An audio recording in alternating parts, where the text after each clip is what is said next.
I just wanted to do a few hints and tips for people who are having trouble with Prey Dog's Resident Evil Framework mod, maybe with Resident Evil 2, or even any PC VR games or mods in general. Kind of the things I do to make them work. And of course, I've got a Meta Quest 2, so it's kind of to do with that. So the first steps I take is if I'm going to have a VR session. I always remember that one of the problems with PC VR when you're connecting your MetaQuest 2 or any other headset to your PC, whether that be wired or wireless, is it can be janky. All right, that's just part of what it is. So the first thing I'll always do is I'll always make sure I do a restart on my computer. So my computer restarts, and we're kind of starting off from fresh. The next thing I do is I make sure that my MetaQuest 2 is connected to my PC. So I've turned on the Air Link or the cable link, and I've gone into the settings, and I can see the desktop, for example, on my MetaQuest 2. So although it may be going to sleep when I put it down, when I take it off, I do have an active connection. The next thing I always do is always make sure that my controller is on, my Xbox controller, because many controllers, especially when they're connected via USB, is you've got to turn them on. You've got to press the X button or a button on, otherwise the computer doesn't know they're on. And I'll do that before, I'm doing all this before I launch the game. The next thing I'll do as well is I'll go into Steam and I'll make sure that Steam VR is updated, and I'll fire it up as well.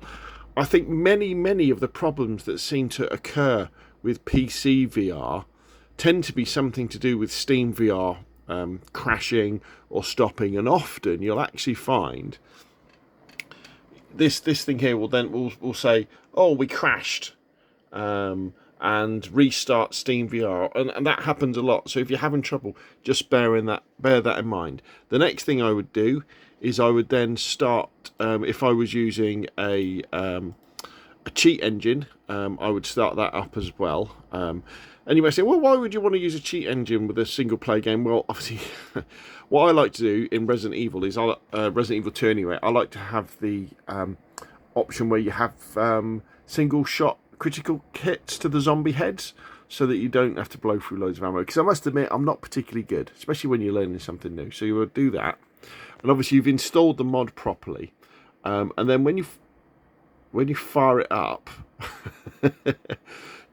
fire up the game normally without your headset on. Don't put your headset on yet.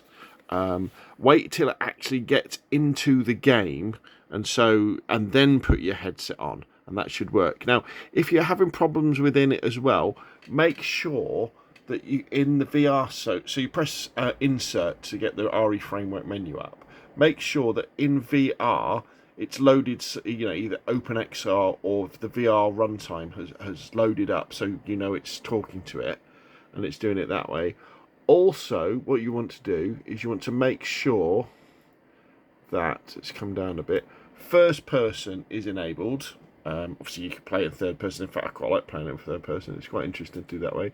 And also go down to the freecam and make sure that is not enabled, because what I found is, where I've been playing around with the first person mod in Resident Evil 2 before I decided to have a go with VR using the REFramework, for some reason I'd activated that. I had it on a hotkey, and when I was messing around in VR and trying to do things, I'd activated the freecam, and when the freecam is activated, that kind of locks everything up.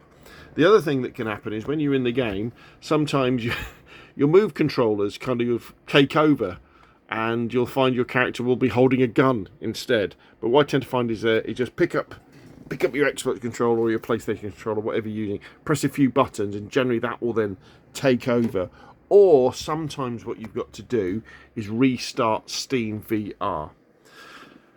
Now, when you're playing the game, if you want to change any settings or anything, what you can do is you take the headset off, and then and you click on your screen, and then the screen will kind of go normal like this, and then you can bring up the REFramework menu, and you can adjust things like that. Or if you're using a they're not called cheat engines, are they? They're called trainers. Or if you're using a trainer, you could then adjust things like invincible ammo and all that sort of stuff.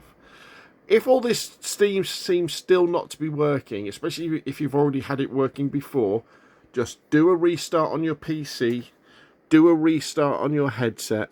If you're using a wired connection, disconnect the wire and reconnect it, and start again from fresh. And trust me, so many times I've wasted sort of half an hour trying to get things to work, and then all you do is you restart your PC, you go through exactly the same steps, and then it all works nicely.